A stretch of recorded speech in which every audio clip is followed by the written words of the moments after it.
sa kanta, kalimutan mo na yan, sige maglibang, huwag kang magpakahibang, itawa lang iyan.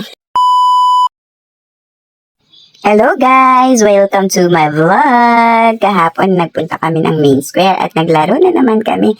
Nung isang araw pa pinukulit nito na mag ping-pong daw kami or table tennis. Kaya lang nung February 14 ay nagpunta naman kami ng sementeryo kaya hindi nakadaan dito.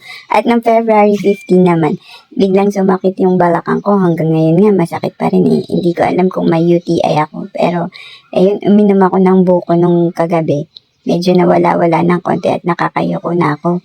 Pero kahapon talaga, nung February 15 talaga, hindi talaga ako makayoko. At yan, nakapag-pingpong naman kami today. Or kahapon pala, nakalimutan ko na yung date. Ano ba yan? Kasi late na tong post kong ito. Ayan, puro dampot na naman kami. Kaya inedit out ko na ang mga dampot moments namin. Kaya ayan, nag-enjoy kami ng gusto. Mga naka 3 hours yata, almost kaming nag-table tennis. At nakaka-enjoy naman. Together, banding na namin ito.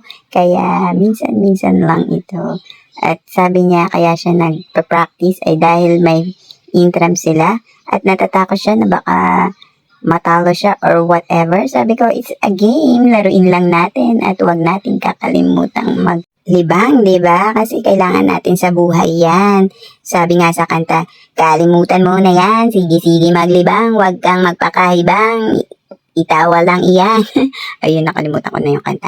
Ayun nga, dapat talaga tayo ay kinakalimutan natin ang problema. Diba mga guys, mga lodi? Okay, bye for now. See you on my next vlog.